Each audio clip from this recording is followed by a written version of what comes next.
Bonjour Sidonie, Bonjour Anne. bienvenue sur le podcast HPV Positive. Merci beaucoup, merci de me recevoir. Merci à toi d'avoir accepté de témoigner de ton expérience sur le papillomavirus. J'avais été touchée, je t'ai découvert sur Instagram quand tu as partagé justement ton expérience du papillomavirus. Et c'est comme ça qu'on est rentré en contact. Et aujourd'hui, ce que je te propose, ce que tu avais pu commencer à partager sur Instagram, c'est de pouvoir le partager avec toutes les femmes qui nous écoutent et pouvoir diffuser auprès d'un plus grand nombre parce que j'ai trouvé que ton témoignage était porteur d'espoir. Et dans le nom de ce podcast HPV Positive, j'ai voulu mettre ce côté positif aussi, entre guillemets, de redonner de l'espoir pour cette situation qui est tellement angoissante quand on la traverse. Et oui, merci déjà de m'avoir lu, merci de m'avoir contacté. C'est vrai que ça m'a énormément touchée, je te l'ai déjà dit, parce qu'en plus, c'était un post en fait qui m'a coûté dans le sens où j'avais envie de le poster, mais il y avait tellement de choses de l'ordre du tabou autour de ce sujet que j'ai longuement hésité et j'en avais parlé un peu autour de moi et j'ai eu tellement de retours positifs qui m'ont fait du bien que je me suis dit, bon, allez, banco, j'en parle et puis on verra bien ce que ça dit. Et effectivement, ça m'a apporté beaucoup de positifs du coup. Ouais, super, parce que vraiment, je milite aussi à travers ce podcast pour libérer la parole sur le Oui. HPV. Donc, merci d'y participer, toi aussi. Et peut-être, Oui, ça fait partie de mon histoire. Ouais. et pour commencer, justement, tu pourrais peut-être nous raconter comment tu as découvert que tu avais le papillomavirus, à quel âge tu l'as découvert. Alors, j'ai découvert que j'avais papillomavirus en 2008. J'avais 28 ans environ. C'était un moment de ma vie où il y avait eu beaucoup J'avais eu une peine de cœur, j'avais du stress au travail. C'est un peu cette vie aussi qui commence d'adulte. Euh, j'ai eu découvert que j'avais le papilloma en même temps qu'une copine très proche. Du coup, on était un petit peu toutes les deux à se soutenir dans cette épreuve qui, à la base, n'était pas très grave finalement. Donc, j'ai eu un premier laser en 2008, un deuxième laser en 2010. Donc là, bon, je commence à me dire que c'est quelque chose qui est peut-être un peu plus grave, un peu plus pénible en tout cas que ce que j'avais prévu. Et en 2011, c'était toujours là. Et là, j'ai eu une conisation et un curetage. Donc là, ils avaient sorti l'artillerie lourde. Avec le recul, près de 10 ans après, j'en ai discuté avec d'autres spécialistes qui m'ont dit que probablement que 10 ans plus tard, on ne m'aurait pas fait cette conisation. Parce que c'est quand même quelque chose d'assez lourd, un acte assez lourd, surtout sur une jeune femme qui n'a pas eu encore d'enfant. En 2011, après cette conisation et ce curetage, j'étais négative et je le suis restée pendant presque 10 ans. Et Jusqu'en juste 2018. Oui, est-ce que tu peux préciser, conisation, c'était des lésions de bas grade que tu avais à l'époque ou des lésions de haut grade que je ne tu te pourrais pas te rappelles? dire, j'ai pas eu le temps de regarder tout dans le détail. J'ai regardé surtout les dates en fait, mais je Mhm. pense que c'était des lésions de haut grade. Ok. Voilà, c'était quand même assez sérieux. Voilà, ce qui avait nécessité justement cette opération, quoi. Mm. À l'époque, c'était avant que j'ai des enfants. C'était quand même un pari un peu risqué. Mhm. J'ai eu de la chance parce que lors de mes deux grossesses, j'ai vraiment pas eu de problème directement lié à ça. En tout cas, on Ok. n'a pas pu établir de lien de cause à effet. Euh, j'ai dû rester un peu alitée pour ma première grossesse, mais est-ce que c'était lié que à ça c'est assez difficile de le prouver. Voilà. En tout cas, c'est vrai qu'une conisation, ça peut entraîner des complications lors d'une grossesse. Ça peut, c'est Mhm. pas forcément le cas tout le temps. C'est pas systématique. Exactement, voilà. Ok. Donc voilà, et c'est vrai que ce curetage et cette conisation à l'époque, pour moi, quand même, c'était un peu un traumatisme, hein. C'était quand même pas rien, c'était en ambulatoire, mais c'était quand même un acte qui était assez intrusif. Mhm. Il avait fallu faire avant des examens qui avaient été assez traumatisants aussi. Donc voilà, c'était pas un bon souvenir pour moi, clairement. Ouais, On s'en remet, mais c'était pas un bon souvenir. Voilà. mhm. c'est même un choc, quoi, quand on apprend ça. Oui, ouais. Face à... C'est là où je me suis rendu compte que ce petit papillomavirus qu'on m'avait détecté 3 ans avant, finalement, avait un peu muté et ça pouvait entraîner des complications que je n'avais vraiment pas imaginées 3 ans avant. Ouais. Et du coup, ensuite, après la colonisation et le curetage, donc tu as eu un enfant, en fait? Voilà, donc entre-temps, presque 10 ans plus tard, j'ai eu un enfant. La grossesse s'est relativement bien passée, etc. Et c'est après avoir eu mon enfant, quelques mois après, j'étais quand même suivie toujours de près. Hein. J'avais des frottis une fois par an pour suivre l'évolution de ce papillomavirus. J'étais toujours négative, sauf quelques mois après mon accouchement. Donc, 6 mois après, je suis en train de regarder les dates, 6 mois après exactement. Là, de nouveau, je suis positive au HPV et j'ai des cellules précancéreuses dans l'utérus. Et là, c'est sérieux, très sérieux, puisque ma gynécologue me parle d'emblée à la réception des résultats de m'enlever l'utérus. Voilà. Oui. Donc là, gros choc, j'avais mon bébé dans les bras que j'allaitais. Enfin, c'était vraiment, moi, j'étais plus dans une phase de postpartum, retourner travailler, peut-être un deuxième, mais pas du tout voilà, dans cette catastrophe, quoi. Puis en plus, c'était vraiment choquant pour moi parce que l'utérus, ben, c'est d'accord, un organe fabuleux pour faire des bébés, mais c'est aussi toute la féminité. Il y a tous ces échanges hormonaux. Donc, c'était vraiment une nouvelle qui m'a glacé le sang, quoi. J'ai eu la chance que cette gynécologue, qui était formidable, mais plus toute jeune et du coup peut-être de l'ancienne génération, de la génération de mon autre gynécologue qui m'avait fait un curetage et une conisation, donc, qui m'a conseillé d'aller voir un gynécologue plus spécialisé, donc qui était en Suisse, parce qu'à l'époque j'habitais en Suisse, et qui lui m'avait dit tout de suite, écoutez, on va peut-être pas commencer par parler d'une ablation de l'utérus, surtout si vous voulez un deuxième enfant. Donc il m'a tout de suite rassurée. Il m'a refait des examens aussi qui, à l'époque, pour moi, avaient été très traumatisants, et lui, il l'a fait avec une douceur extrême, donc comme quoi les choses ne sont pas figées. Et puis, voilà, il a un peu posé les choses. Il m'a dit qu'il fallait un peu laisser du temps au temps, que c'était grave, mais que on n'était pas à un mois près, en fait. Et du coup, ça m'a beaucoup. Je me suis un peu nourrie de ses paroles en me disant, OK, bon, on va laisser poser un petit peu tout ça. Et on va voir aussi comment je peux, quel levier je peux activer ailleurs que dans la médecine conventionnelle. Et je suis allée voir une thérapeute qui me suivait depuis plusieurs années. Et je lui ai parlé directement de tout ça. Donc après, elle m'a fait des soins. On peut être plus ou moins réceptif à tout ça, mais elle m'a fait des soins de biorésonance. Et puis, on a aussi beaucoup travaillé sur l'aspect spirituel de la maladie, la confiance en soi, la culpabilité, le fait de mériter en fait les choses.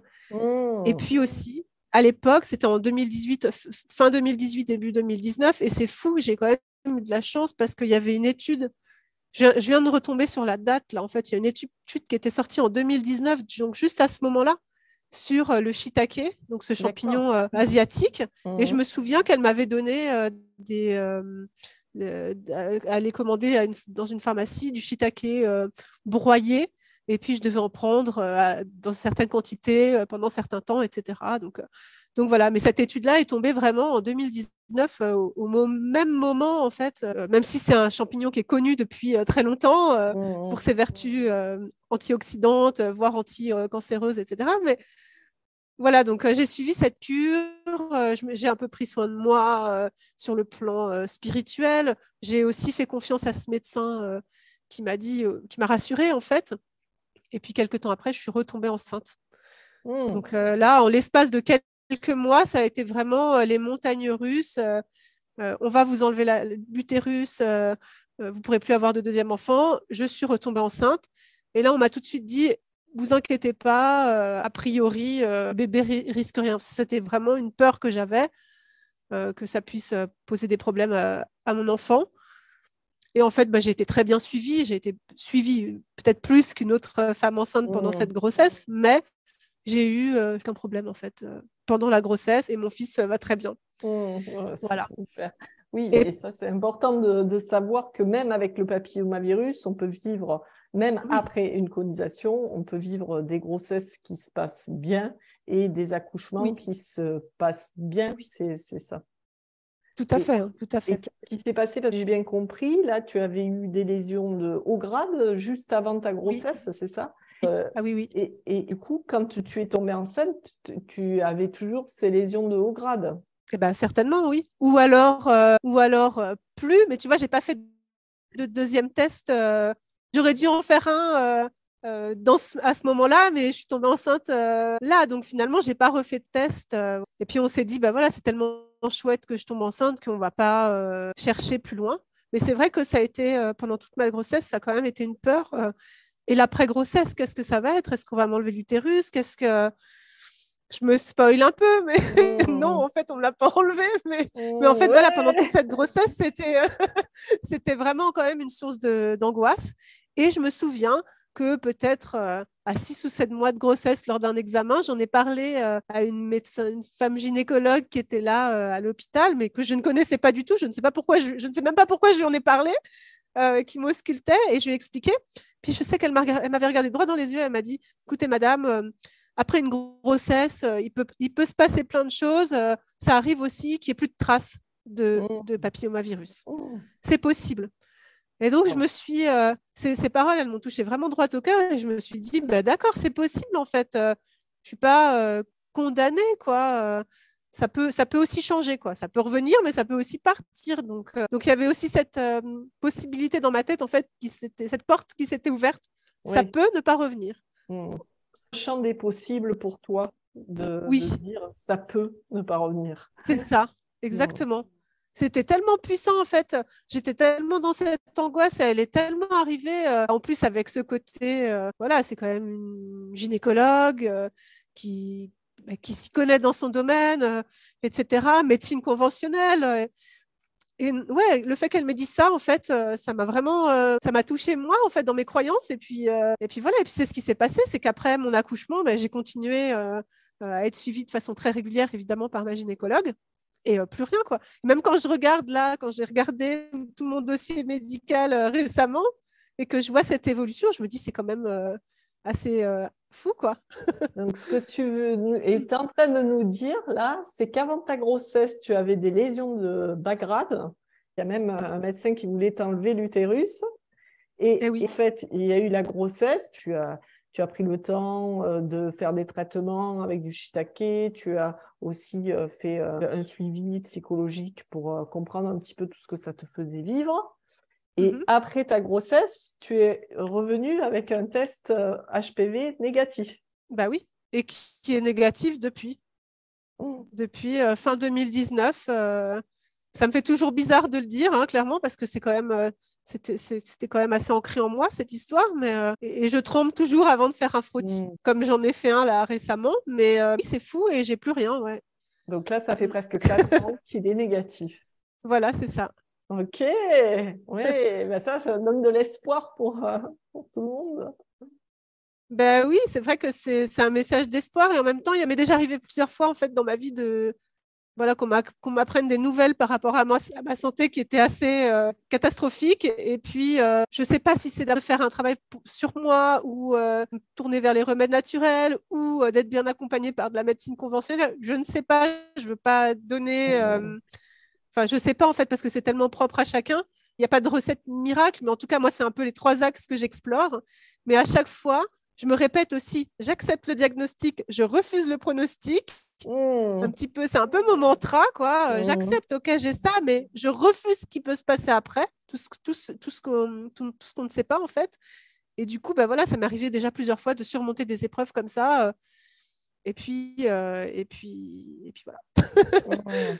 Ouais, Mais c'est vrai que c'est pour ce papillomavirus, en tout cas, c'est quelque chose, c'est quand même encore ancré en moi, puisque j'ai toujours un peu peur que ça revienne, etc. Mais c'est vrai que voilà, pour l'instant, j'ai la chance d'avoir des tests négatifs. Ouais.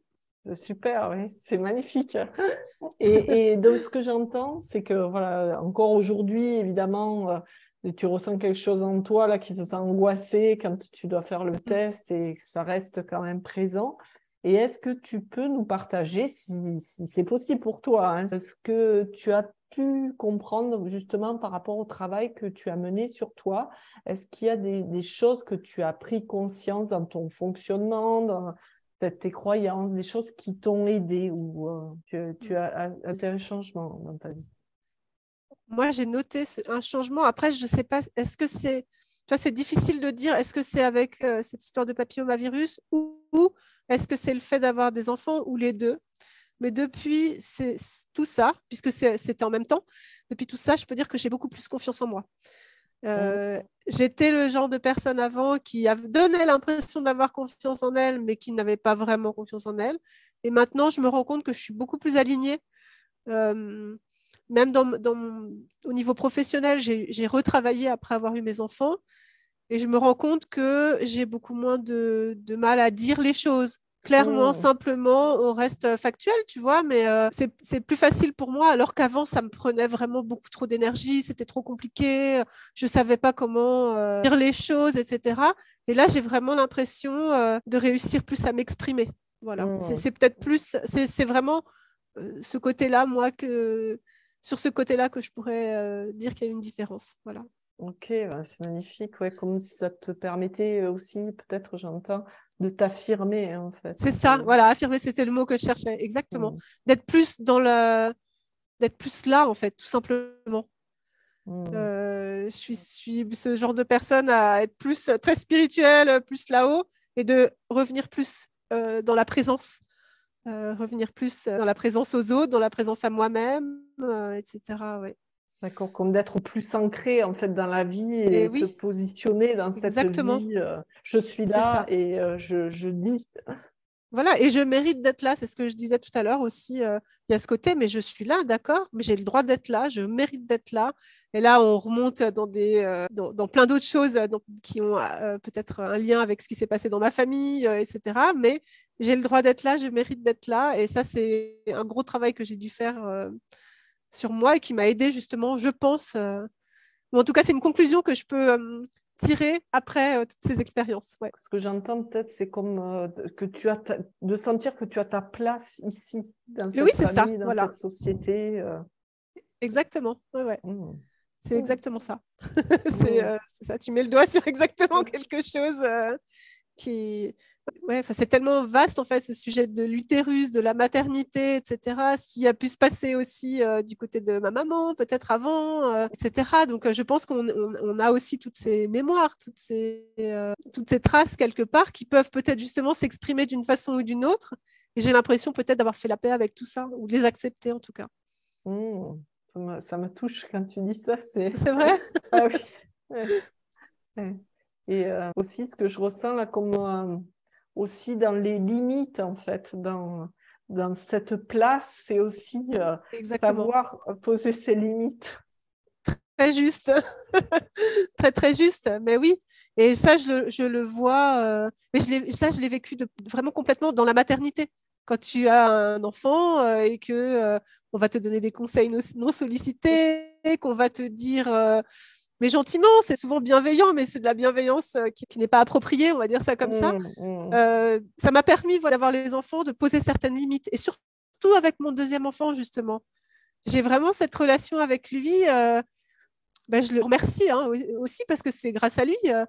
Et il m'a appris voilà, justement à poser mes limites sur un plan personnel. Et au niveau professionnel, je me suis rendu compte également que j'avais plus de facilité à définir des limites.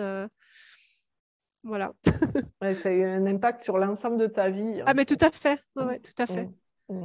Tout à fait. Et peut-être aussi que ça t'a amené à faire ce changement de vie dont tu m'as parlé aussi.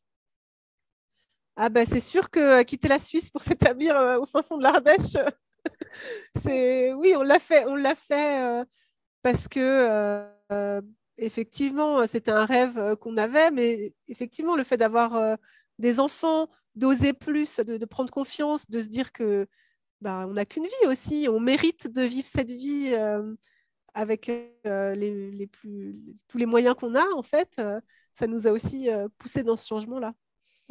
Comme se rendre, vivre plus, quoi, avec C'est ça? plus d'intensité dans ce qu'on veut vivre vraiment, quoi, être aligné. Exactement.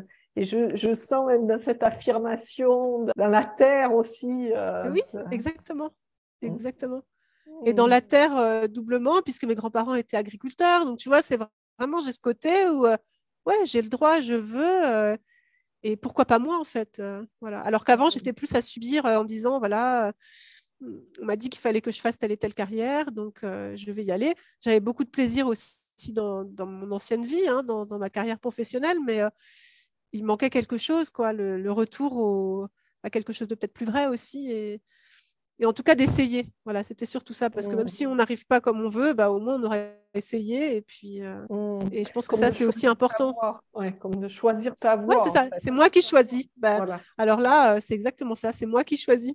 Ouais, c'est super beau. Ouais, j'adore, j'adore ça parce que vraiment. Et tout à l'heure, quand tu as dit, j'avais du mal à dire, et ça m'a vraiment mis en lien avec la maladie. Ouais. Hein, Ah et bah c'est oui. vrai que Ouais. c'est des choses qui ont du mal à se dire. Et quand tu parles du coup d'affirmation de toi et tout, c'est vraiment un sens pour moi profond que peut avoir la maladie. C'est ce qu'on a du C'est mal vrai. à dire de soi, de ses désirs, de ses besoins.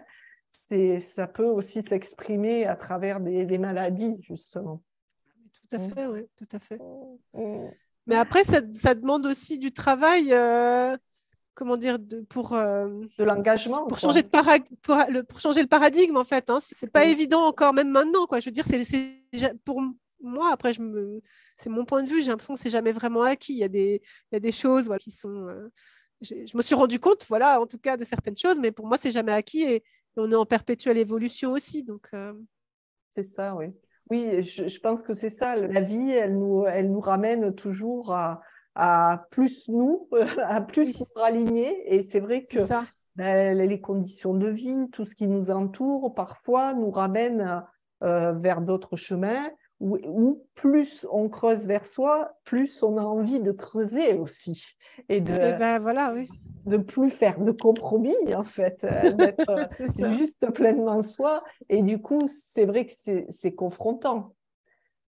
C'est pas le Mm. chemin le plus confortable de vivre sa vie. Mais Celle je qu'on- pense que le chemin confortable, en fait, il existe pour personne. Non. Souvent, je me dis, notamment là, avec cette histoire de papillomavirus, je me disais, mais pourquoi moi, quoi? Enfin, c'est pas Mm. juste.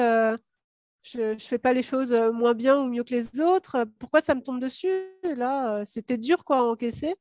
Surtout quand il s'avait parlé de m'enlever l'utérus, là, j'étais Mm. là, mais non, quoi, je veux pas.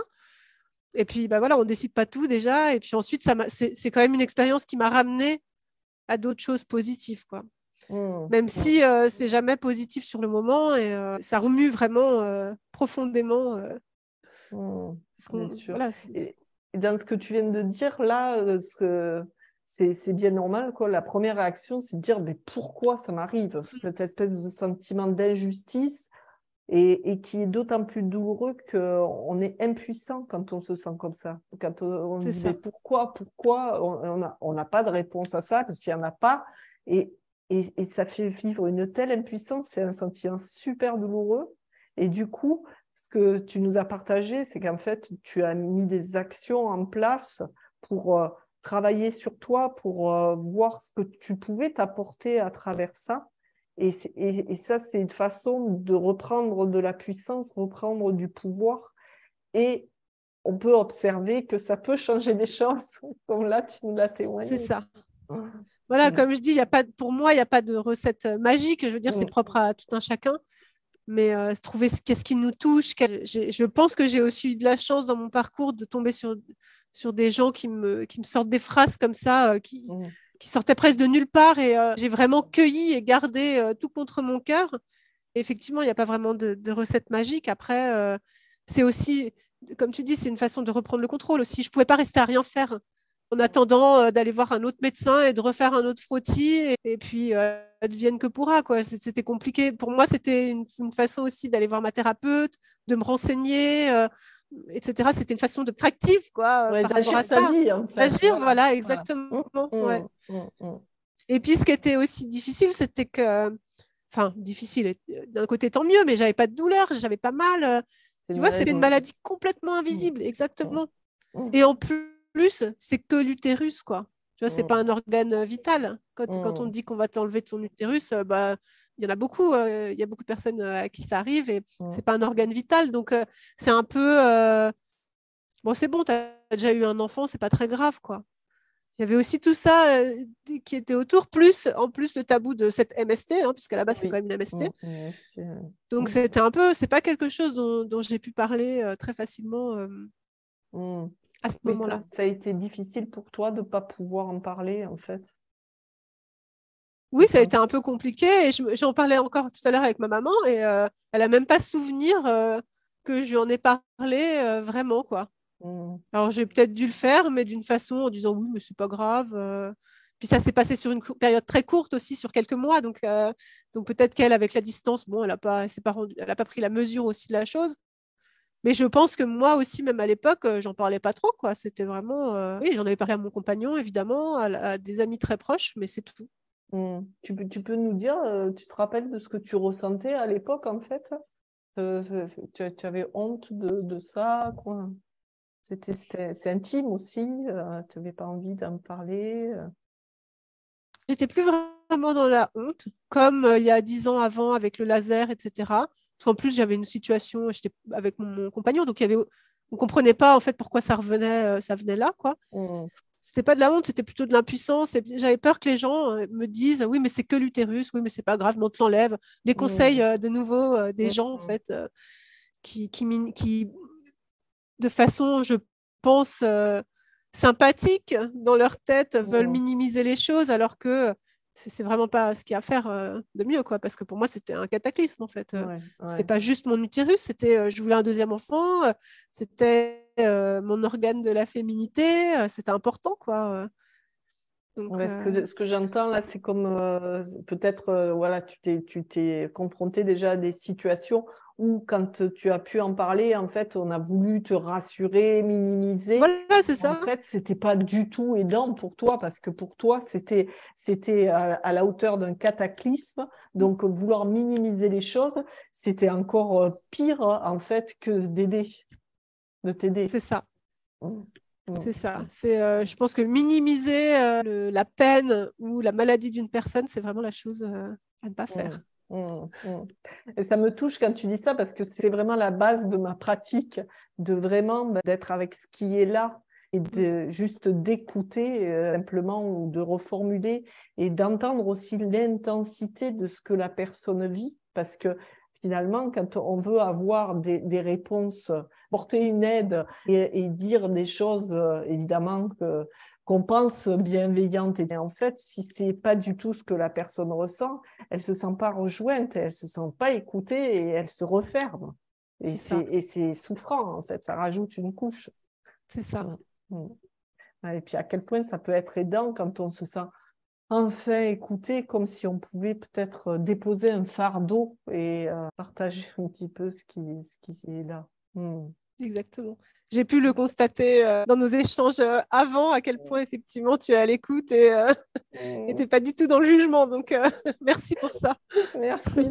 C'est ce que, en fait, c'est ma ligne de conduite. Alors, c'est pareil, hein, moi, ça peut arriver, hein, mais voilà, c'est pas du tout mon intention. Et c'est vrai que c'est ça qui est important, de pouvoir écouter l'autre dans ce qu'il vit, parce que même si, par exemple, tu vois, on peut, toutes les femmes qui ont le papillomavirus, vivre des émotions similaires, on a chacune notre façon de le vivre, chacune Bien notre sûr. intensité, et c'est ça, quoi, ce qui est intéressant d'aller écouter, et c'est ce qui permet aussi de pouvoir se déposer et d'arrêter de continuer à vivre avec, écoutant.